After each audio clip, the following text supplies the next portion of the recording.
and disclosures, which is, of course, that we're federally funded. There are 3 different grants reported here on the screen, but just for awareness, nothing that we present today is the official views nor representation of HRSA, HHS, or the U.S. government. Next slide, please, Mo. Great. So the EMS for Children program is housed within the Health Resources and Services Administration. It's a baby program that's been in existence since about the mid-1980s, officially authorized by Congress in '84 and launched in 1985. And the overarching goal of the EMS for Children program is to decrease morbidity and mortality for ill and injured children, really focusing on systems of care, emergency care systems level. And you just heard about how so many of these children are using emergency department as a safety net, not necessarily what we're endorsing for children to do, but we know that it is in truth a safety net or a last-ditch effort for many families. And so our focus is really ensuring that these emergency care systems are as robust as possible to meet their needs, ideally at the level that adults receive. There are 5 core investments within the EMS for Children program. 2 are resource centers. One is the EMSC Innovation Improvement Center on the bottom right, which is where Mo and I serve as part of the executive leadership. And then the EMSC Data Center that launches many of the national assessments to be able to understand the current state of emergency care systems to care for children. The other investments, state partnership programs, provide a global infrastructure across all 50 states and U.S. territories. There's also PCARN, the Pediatric Emergency Care Applied Research Network, which is a network of 18 children's hospitals that are typically high-volume centers affiliated with EMS agencies and really help to derive evidence-based practice guidelines for pediatric emergency care. And then lastly, targeted issues grants, which are really designed to be systems innovation grants. And there are currently 5 of those. These typically move through 3 to 5 year cycles, depending on the funding stream for that. And then we have 2 real, I would say, sister programs. Sorry, if you can just go back one, Mo.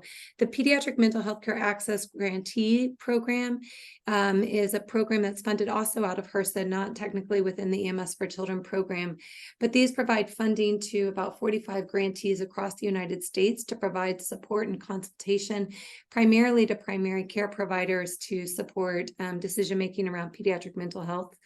And then lastly, of course, the Pediatric Pandemic Network, which is also a sister to RAPM. Next slide, please, Mo. So our core objectives are really just to talk about some of these HRSA-funded efforts, to highlight the resources and initiatives that have come out of the EMSC Innovation Improvement Center. And then Mo's going to spend a lot of time talking about the recently published Joint Policy Statement on mental and behavioral health emergencies. Next slide, please. And if you could click through one more, there's a little animation on this, but the reason that really the EMS for Children program exists is because the majority of children are seen in what we call low volume emergency departments, or emergency departments that see fewer than 10 children per day. So while children account for about 20 to 25% of all ED visits, they're collectively seen in emergency departments that for the most part don't feel like they really take care of children to an extensive degree. And the other challenge is that currently there are still no universal licensing requirements that call out the needs for children in terms of accreditation across the United States. They don't exist within the Joint Commission guidelines nor DNV. They're not part of other verification or licensing requirements. And we see a significant variability when it comes to pediatric emergency care related to a large proportion of conditions, from asthma to resuscitation, certainly to mental health services. And when it comes to decision-making, and unfortunately, families are often uninformed when it comes to where do I take my child. And in fact, most children have access to emergency departments. About 94% live within 30 minutes of any ED, but only about half live within 30 minutes of a high pediatric ready ED. And the majority of those live closer to a non-peds ready ED. And we know now that this is significantly important because it impacts survival for critically ill and injured children. Next slide, please. I wanted to just shift to mental health, since that's really the focus for today, and really talking about the role of the emergency department. I think a lot of attention was drawn to this, of course, since the COVID pandemic, but it wasn't because of COVID that we're seeing this increased rise in mental health emergencies among our youth. And in fact, in the years leading up to COVID, there was about an 8% annual increase in mental health visits to emergency departments, whereas all other visits only increased by about 1.5%. So I think there was even this growing awareness of mental health emergencies among the youth in our country during that time period. And in fact, over the last decade, as many of you I'm sure know, there's been about a 70% increase in suicide among children aged 10 to 19. Next slide, please. This is a depiction of those ED visits over the time period of the COVID pandemic, which really did exacerbate the situation. You'll see on the right-hand side are ED visits by, on the top of the screen, girls, and then boys on the bottom graph. And you'll see that the dotted line, the initial dotted line is from 2019, or excuse me, 2020, and then, yes, 2019, and then 2020, and then the solid line is 2021.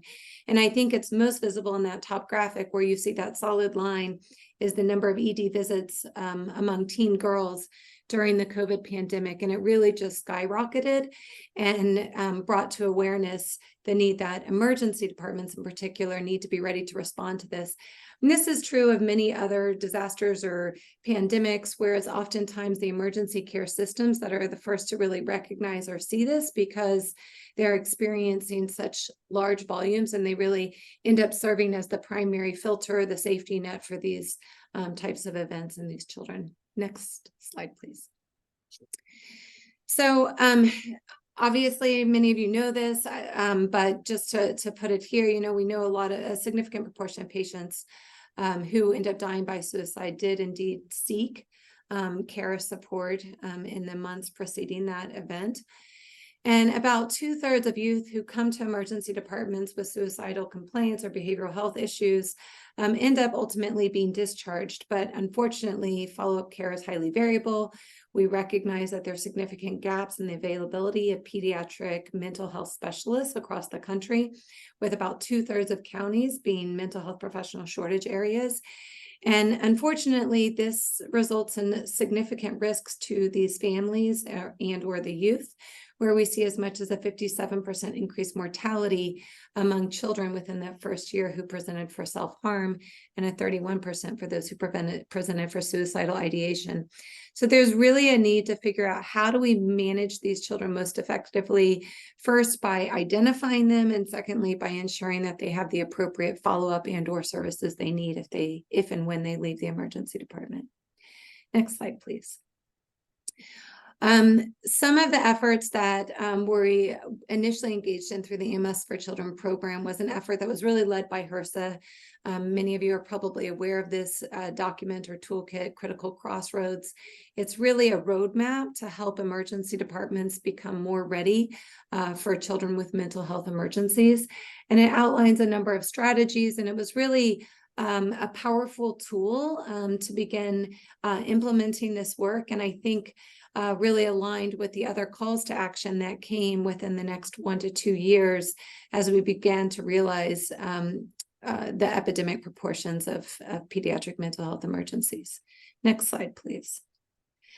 Within the MSC Innovation Improvement Center, a lot of our focus is on evidence-based practice recommendations through our knowledge management work.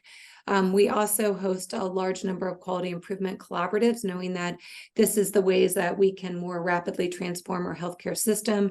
Many of you are probably aware it takes about 15 to 20 years for passive uptake of evidence-based practices, but using quality improvement methodology, we can typically drive evidence into practice over a shorter time period, on the order of about 3 to 5 years. And we also strengthen our work through partnerships with national professional societies, federal entities, regulatory bodies, and the like. And, you know, most importantly, I would say families. Next slide, please. Much of our work really is founded in something called the National Pediatric Readiness Project. There's also a pre-hospital pediatric readiness project. But the goals are similar, and even the work that we do within mental health falls within this overarching framework or umbrella. There was an initial joint policy statement on how emergency departments and emergency care systems can be more robust to care for children. It's called Pediatric Readiness in the Emergency Department, and subsequently Pediatric Readiness in Emergency Medical Services Systems. And out of that really stemmed these National Pediatric Readiness Project and Pre-Hospital Pediatric Readiness Project that were, initially started with the creation of national assessments based on those joint guidelines, the creation of toolkits and checklists. And then through ED-focused quality improvement collaboratives, we've really tried to drive improvements in emergency care systems. We now have technologies through targeted issues grants to be able to look at web-based analytics and performance on pediatric emergency care. And there are currently 17 states that have pediatric readiness recognition programs and many more that are in progress. And this is really akin to like stroke trauma STEMI centers, where you recognize an emergency department because they have the infrastructure and the processes and the QI efforts in place to demonstrate improved outcomes for that particular population. Next slide, please. In 2021, we did launch one of the National Peds Ready Project assessments. The first one been done in 2003 by Marion Gaucher-Hill, formerly NPRP in 2013, and then again in 2021. And this just shows some of the results specifically related to mental health policies when it comes to emergency departments. Now, remember that at the time of this assessment, this was even at the height, I would say, of what we were beginning to see as the mental health crisis. We were starting to see calls to action from AAP, ACAP, Children's Hospital Association, Surgeon General, et cetera. But what you see here is that about 3/4 of emergency departments reported that they have a mental health policy to be able to address the needs of children. About 67% reported that they had a transfer plan. And in fact, behavioral health is one of the primary reasons why children are transferred between institutions for additional care. And lastly, about 2/3 of hospitals reported having any kind of social service plan to address the needs of children. And I think this is critical because this is how we begin to think about screening and establishing the potential risk that these children may be facing. Next slide, please. So within the pediatric readiness framework, we've launched a number of implementation efforts. I outlined those just a bit ago, but Mo is going to speak to the pediatric education advocacy kits that have been developed, specifically those around mental health, suicide, agitation. We also do a lot of work with Family Advisory Network, and then a couple collaboratives that I just wanted to dive into because they're specific to the mental health landscape. Next slide, please. So just this past year, we launched a collaborative called the ED Stop Suicide QI Collaborative, STOP standing for Screening and Treatment Options for Pediatric Suicide, so Stop Suicide. This was Mo's brilliant creativity coming out, and you'll see that in the peaks and everything else that he talks about in just a bit. But our goal here was really to tackle the challenges around treating children who presented to EDs with mental health emergencies.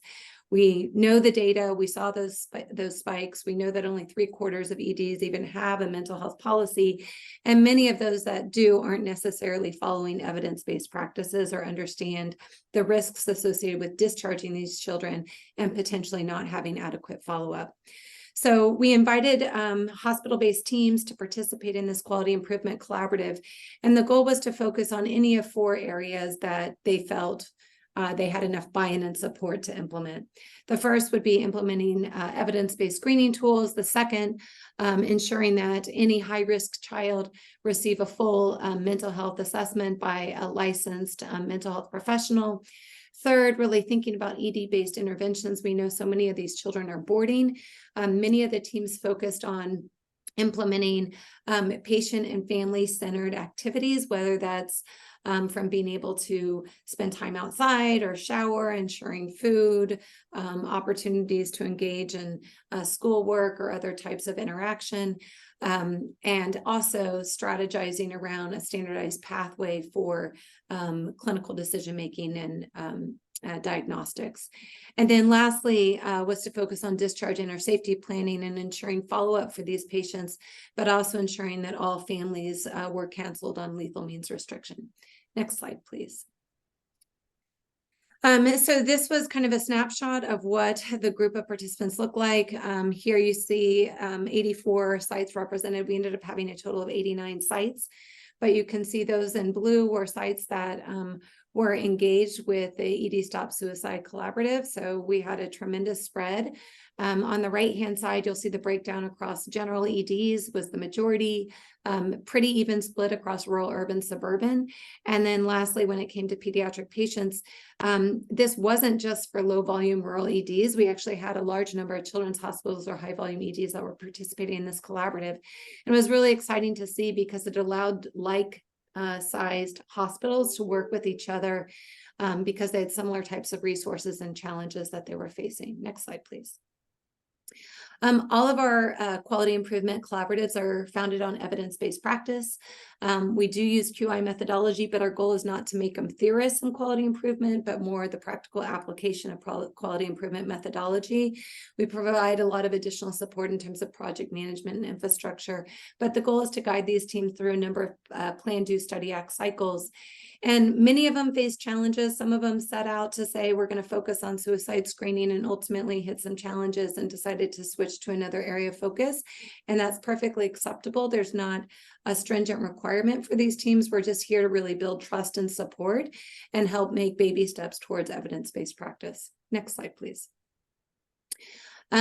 All of our quality improvement collaboratives have a number of resources, and these actually exist currently. So actually the ED Stop Suicide Collaborative just ended about a week ago, but all of these resources exist on our website. So if there's an emergency department that's interested in implementing any of this work, they can go onto our website and they'll find environmental scans to help guide, what do I start to work on, and bundle guides and best practices being shared, and so on and so forth, as well as a number of recorded videos. So we really are trying to take away a lot of the lion's share of the work so that it's centralized and we can help to accelerate the implementation efforts locally. Next slide, please. Within this work, we also were asked to start providing technical assistance to pediatric mental health care access awardees, and also looking at how they can begin to engage in emergency departments. As I mentioned, these grant programs or awardee programs are designed to provide mental health professionals in various states the ability to provide teleconsultation support to primary care practices, whether it be family medicine doctors or pediatricians, and then make recommendations about treatment decisions or disposition for those children. What we tried to do was to create connectivity between the ED Stop Suicide Collaborative teams and some of these resources that exist through the Pediatric Mental Health Care Access programs. We also tried to help create connections with the EMSC state partnership programs, and many of these PMHCA programs are also tied into school districts and obviously family and pediatricians' offices, which allowed for a lot of opportunity to begin to educate schools and pediatricians about what the emergency department environment might look like, or what a family might expect should they ultimately be recommended to go to the emergency department for further evaluation and services. Next slide, please. And one more. So these were the PMHCA programs that we've been working with over the last year. And our goal is to begin recruiting more of those programs as they begin to intersect more with emergency departments, because they too are interested in seeing how they can better support children who have been discharged, especially in low resource areas, mental health professional shortage areas, and then also how they might be able to provide teleconsultation to EDs where there are no licensed mental health professionals or social workers in those EDs, and they're really reliant on telemedicine for additional support. Next slide, please. So I think I kind of talked a little bit about this, but the goal is that these PMHCA programs can help with guiding families around referrals to the ED, making sure that they can access mental health professionals when needed. In some states, they're beginning to look at providing real-time mental health assessments, and then helping with follow-up. And there are a number of PMHCA awardees that are really doing some incredible work providing stopgap interventions of 3 to 5 post-discharge mental health visits before they're able to be integrated into outpatients' mental health resources. So if you're not familiar with these programs, highly encourage you to go look up a little bit more about them, especially if you see that your state is in blue where there is a program currently. Next slide, please. What we know about pediatric readiness is that quality improvement is important. This is kind of like Chip's saying, if you don't count it, it can't be counted. This is if you don't measure it, you can't speak to the quality of care that's being provided. It's similar mantra. And only about 50% of EDs currently look at the care that's being provided for children, but yet it makes a huge difference in overall readiness. So if you could go to the next slide. The next work that we've really been trying to do is figure out how can we support EDs to implement quality improvement efforts. And some of the challenges that most of these EDs are facing, as I mentioned earlier, is that they see fewer than 10 children per day on average. So there's a low frequency of critical pediatric visits and specific diagnoses like sepsis or sickle cell crisis or whatever that might be. So really needing to focus on more of a common patient presentations, common denominators of critical foundational processes of care. There are a few quality measures that were designed for these types of EDs and limited resources and technologies. So over the last few years, we've been working to establish a core set of pediatric emergency care measures that can be utilized specifically for lower volume EDs, things like getting a full set of vital signs in children or reassessing GCS and head trauma. And with this in mind, we launched the Pediatric Readiness Quality Collaborative initially in 2018 and then again in 2023. And the goal here was to really help emergency departments implement a quality improvement program for children, knowing that 50% have absolutely nothing currently. So next slide, please. So the Pediatric Readiness Quality Collaborative, it just launched this summer. We currently have 4 areas of focus: patient safety, weighing children kilos, assessment, reassessment, which is common to sepsis, but it's every patient, head trauma, it's child abuse, it's everything, pain management, and then suicide, which is probably most relevant to this particular webinar and conversation. You can see the number of states that have sites participating. We currently have about 100 emergency departments across the country that are participating in this quality improvement collaborative. Next slide, please. So these are the 4 areas of focus, and our goal is that really by the end of this collaborative, which is in about a year, December of 2024, that 80% of our participants will have established a quality improvement plan and implemented at least one process change. Many of the participants in the ED Stop Suicide Collaborative have chosen to join this collaborative because now they can begin to look at not just implementing policies and evidence-based practice recommendations, but actually looking at how those practice recommendations are impacting children who come to their ED. Next slide, please. So foundational to this quality improvement collaborative, we have a quality improvement data portal or dashboard.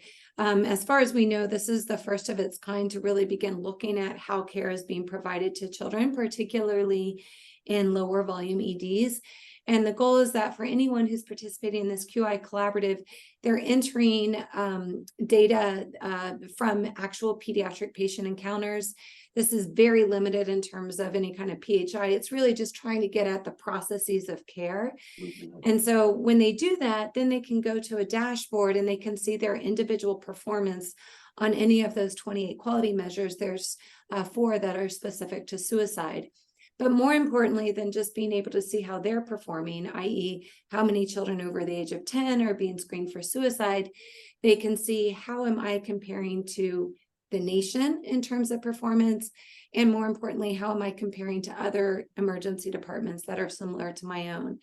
And that really allows them to benchmark and say, man, I'm doing pretty well, I'm ahead of the curve, or maybe we have some opportunities to really make some improvements. And then the last piece of this is that we know that disparities exist when it comes to healthcare. I'll share in just a minute some work that came out of PCARN looking at disparities in mental health care. But this allows us to also sort our performance based on patient demographics, whether it be race or gender, and allows them to say, how does our performance differ when we just look at Black children, or we just look at public payer status, or we just look at male gender, and begin to see how we can address those disparities. Next slide, please. The Peds Ready Quality Collaborative is officially closed in terms of registration, but the National Peds Ready Quality Improvement Data Portal is still open. It's continuously open, it's free, it's open access. If anyone's interested, they can go to this QR code and they're welcome to register their site and begin looking at how their emergency care is being provided to children. Next slide, please. And then lastly, just trying to get to sustainability. There are now, as I mentioned, a number of pediatric readiness recognition programs, and I think engagement in this is one pathway towards that. There's, hope that this can be used in the future, perhaps for value-based care and things of that nature. Next slide, please. This is the last that I wanted to speak to, which is some work that's come out of PCAR and the Pediatric Emergency Care Applied Research Network. Again, looking at some of these disparities that I just mentioned. And what they did was they looked at children who had come to emergency departments with mental and behavioral health conditions, and they looked at how pharmacological strength varied among different patient-specific demographics. And they found, of course, that depending on age, male sex, black race, whether the visits initiated in the overnight hours or on the weekend or were repeat visits, that there was an increase in the amount of use of pharmacologic restraint. And interestingly enough, that as volumes increased, pediatric mental and behavioral health volumes increased, there seemed to be an associated decrease in restraint use, suggesting that perhaps repetition or practice leads to us being able to follow some different guidelines or approaches, perhaps distraction and the like. So with that, I think I'm going to turn it to Mo and let him take it from here. Thanks. And Mo, if you could just introduce yourself at the beginning. Yeah, thank you so much, Kate. I think Kate gave you all the meat, all the real content. I'm just going to talk a little bit about some of our resources here. My name is Mo Saidinejad. I'm also on the executive core of the EIIC with Kate. I'm also the co-chair of communication core of the Pediatric Pandemic Network. I'm a self-declared member of RAPM. So I'm inviting myself into you guys' group. Locally, I'm at Harbor UCLA. I'm professor of emergency medicine and pediatrics, and I serve as the director for the Institute for Health Services and Outcomes Research at the Lundquist Institute, which is attached to my hospital. And as you guys know, mental health is one of my passions. So happy to be here and talk to you guys. So when I can figure out how to get there, okay, here. So I just wanted to repeat a couple of the background pieces that Kate talked about, because that really is the crux of why we in the EAD have such a huge influx of patients with pediatric mental health coming to us. As Kate mentioned, over the last decade, there's been a 60% increase in the number of mental health complaints into the ED.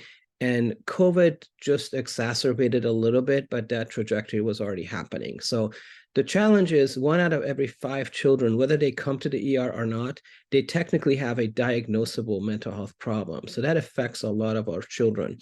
At the same time as the rate of pediatric mental health visits to the ED increases, because people are more vigilant, they are more sensitive to what their child having a mental health problem.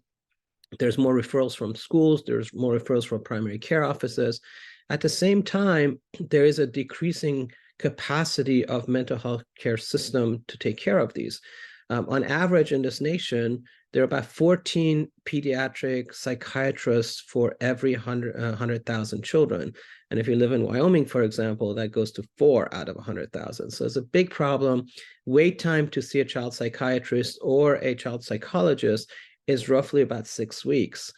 And because of that, more than half of our children aren't really getting the kind of follow-up care that they need. But it is also important to note that while the problem is a great problem, but it also affects different groups of the society differently, as Kate mentioned. So it is important for us to the ED to know who is population at risk. For example, children who are children of immigrants with limited English proficiency, children who are incarcerated youth, children who live with anybody in the family is victim of violence, children who live in group homes, live in foster care, and goes on and on. Also, it affects different age ethnicity groups. It affects LGBTQ plus 5 times as much as it does somebody who's not identifying themselves as being a member of LGBTQ+. Most importantly, it takes almost 10 years from the time where you start having the very first signs of anything being an issue until somebody diagnoses you. And that's a big problem. This slide again showing you that Black youth, for example, Black males are more susceptible to suicidality. The rate is twice as high as their white counterparts. The numbers are increasing as time goes forward.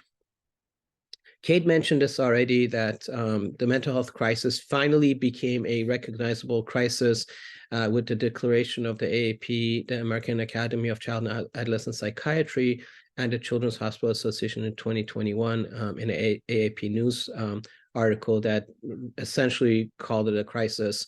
And this is the timeline of some of the other issues. Kate talked about critical crossroads, the letter to the Biden administration in 2022, and so on. And Kate also mentioned about the critical crossroad toolkit. I just kind of wanted to kind of put it all in the timeline format for you here. Another thing that was published in 2021 by the CDC, not only that children are being diagnosed with mental health problems, but there are also a great proportion of them that are on medication, are getting counseling, and are on professional mental health tracks, which means they're required to continue to get follow-ups. So this is where we at the EMS for Children Innovation and Improvement Center have decided to develop resources for all of those who care for children who come into them with mental behavioral health emergencies. So the goal of this was to develop, as Kate mentioned, it takes a shorter time to penetrate the market of your end users if you have really solid evidence-based science that people can understand why they're going to be doing certain things a certain way. So we developed with our knowledge management domain of the EIIC 3 centers that involve with identifying and developing the evidence, creating the content, and then disseminating content. We essentially, for mental health, put together a group of subject matter experts from multidisciplinary groups. Many of those who sat at the table for the critical crossroads for HRSA toolkit to come up and identify our gaps. And I think, Chip, you were part of that group as well, to decide what are our priority areas in mental health. And the 2 areas that came up were suicide and agitation. And that is what we decided to put our resources into primarily. So we developed this Pediatric Education and Advocacy Kits, or PEAKs. And the first one that got launched was December, I think, of 2021, which was our PEAK Suicide. The goal with these PEAKs was to create content that are for various audiences. As you can see here on the left, it is actually tagged for clinicians, for nurses, for patient families, pre-hospital practitioner, etc. We also aimed to have different offerings for different learners, something really simple, just in time, like an infographic, or something more in depth as a learning module, webinars, documents, papers, and podcasts. These are all different deliverables that we put together through, and the QR code here that I put takes you to the PEAK Suicide, the entire resource kit for the suicide. This is some other examples of this. For example, we did a podcast with Lisa Horowitz, who is the developer of the ASQ suicide screening tool, and she talked about the purpose and what her vision was for how it's being used. We also did a podcast with Joan Asarno, our own Joan Asarno from UCLA, talking about what do you do with a patient who now screens positive for suicidality? What's the next steps to take? And some videos of parents who actually have children with mental health. Every one of these PEAKs that we developed, and suicide and agitation are no exception, we decided to have at least a bottom line recommendation document or a algorithm, so people can follow it as a just-in-time tool. And what you see here on the right is the bottom line recommendation for suicide screening, which we did in collaboration with our Canadian partners, TREC. And this is, again, samples of some infographics. Joan Asarno developed this ABCDs of suicide screening. And then we more recently put together a list of essentially who with mental health problem can be discharged home safely with routine follow-up, who needs really close follow-up and who cannot go home. And that's kind of our traffic light, red, yellow, and green that we put together. I think this one might be coming up in a publication at ASAP, ASAP Now, one of the publications that American College of Emergency Physicians is putting out. It should be any day now. So we actually wrote a paper and associated with that hopefully should be coming out soon. Also, we made sure to include simple versions of our suicide screening tools with a recognition that there's not one best tool. There's multiple ways that we can do that. The safety is more meant for the primary care and urgent care type settings, but we wanted to make those available so you can see all of those as well on the Peak Suicide page. We also have the ability to track analytics around the usership of these. So this one I updated last in August, so I apologize, it's not as updated as I wanted to, but it just tells you there are about 1,700 page views for the Suicide Peak, and then it breaks down by which of the pages people have used more. Same thing we did for agitation. One of the great things for agitation was that we put a great emphasis on behavioral modification, verbal de-escalation, kind of trying to enable our ED clinicians to not just jump on restraint and to have specific guidelines about what sort of behavioral de-escalation techniques. So we actually brought in a document on the different techniques and tips related to that. And as you can see, same thing here, you have on the left side, you'll see that what audiences it's intended to. Every one of these is basically tagged with which audiences it's good for, or best suited for, or best intended for. Of course, anybody can use anything they want, but that's kind of what the alignment was. And there's also the QR code in the middle. On the right, you can see our algorithm that we created. And as you can see on the top of it in the purple boxes is it starts with try your best not to jump into, let's say, code golding them or what have you, that you just have your de-escalation strategies.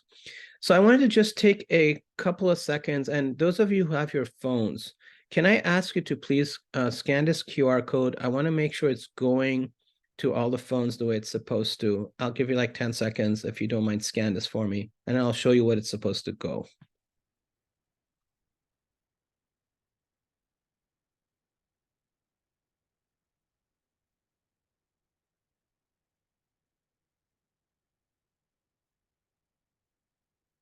Okay, so as you can see here on the right, it's supposed to have your de-escalation tips, which can be used as a poster. You can use it as a pocket card, and it essentially gives you the very tips that you need for that. And if you go to our Peak site, you actually see a very, very nicely done interactive learning module that goes through all of these techniques and everything in depth, with tiny little videos, clips of how you do this with a real patient. We actually use the actor for this, but it shows you how to de-escalate a patient.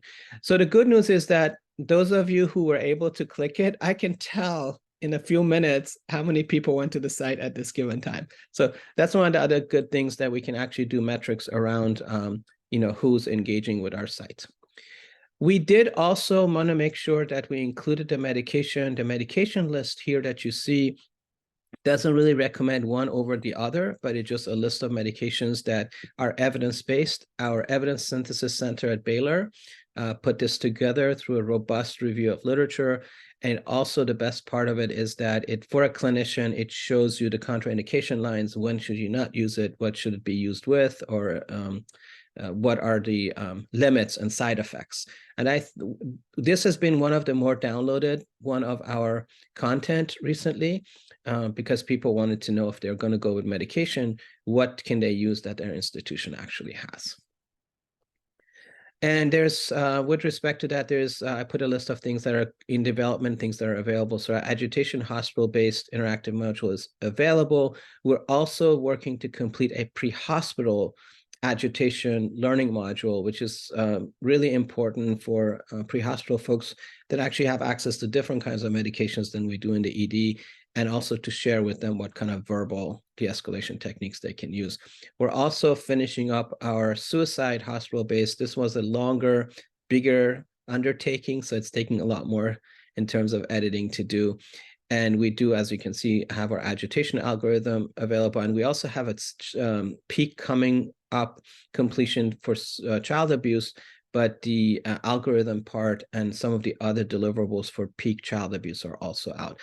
The link that you see here, emscimprovement.center, education and resources, peak, takes you to the peak page where you can see everything associated with that.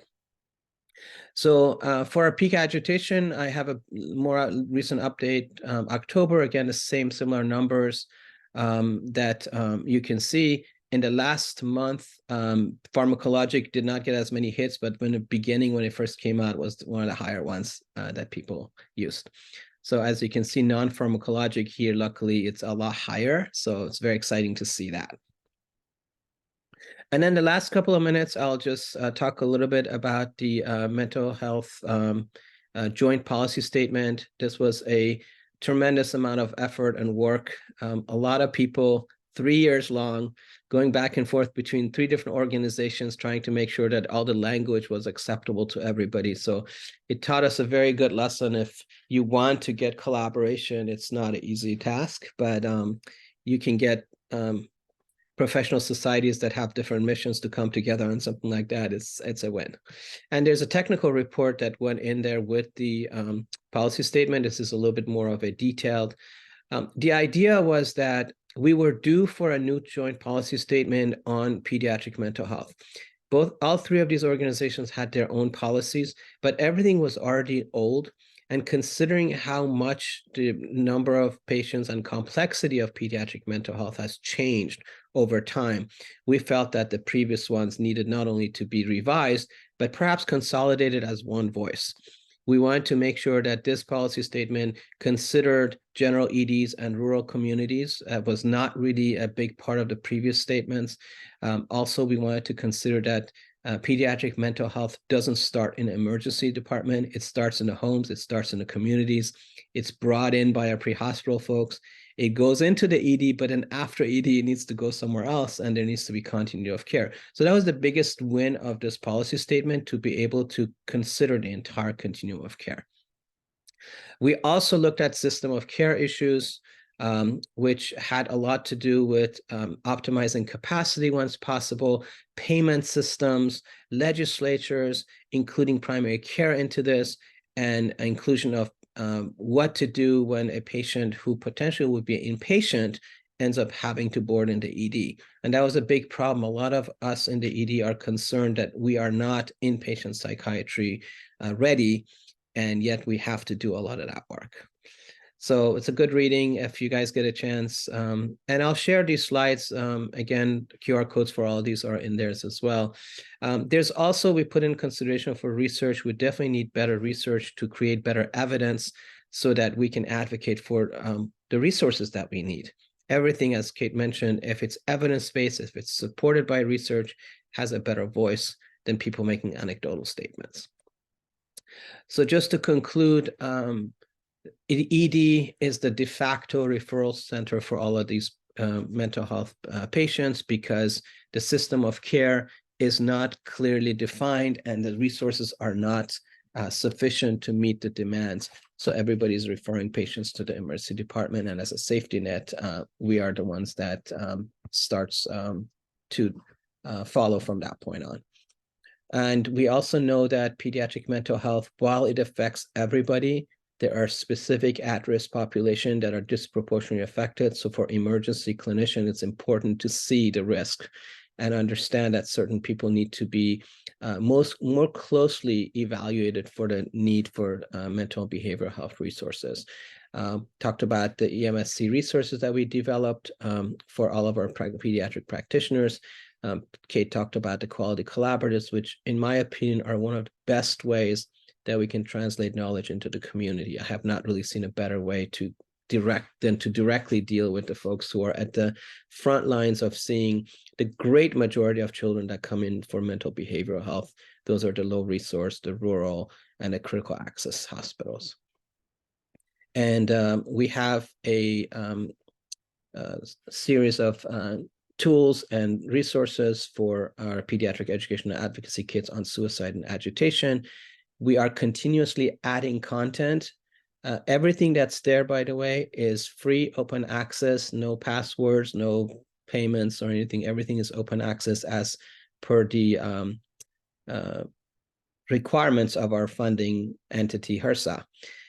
And then we finished up with the policy statement that is actually a really good statement, but together with the technical report, we delve into some of the problems that we're dealing with and made some recommendations about best ways to deal with. Didn't talk about this a lot here, but things like telehealth, how to best utilize your limited resources to provide the best care, using the assessment tool to figure out who are the highest priority patients that resources need to be diverted to. So with that, I'll close, and I think we have a minute or two left. If any questions, please feel free to ask. I'm going to put in my email address also in the chat if you guys want to contact me with any questions. Mo and Kate, thank you so much. This has been an incredible presentation, a great overview. And I would like to highlight that Chip has been putting into the chat a lot of links to your work so that people can access those. I want to highlight that. If you have a question for either Dr. Sayajinajad or Dr. Remick, you can put it in chat. We'll make sure it gets to them. Or you can take their emails and contact them directly. Wonderful. Thank you. That's good. And if there is a way, Trevor, for us to have the saved chat, so when we don't get to answer everything, there are some things I think I needed to answer to a person or two. If you can share that with us, that'd be great. Thanks. You got it. All right.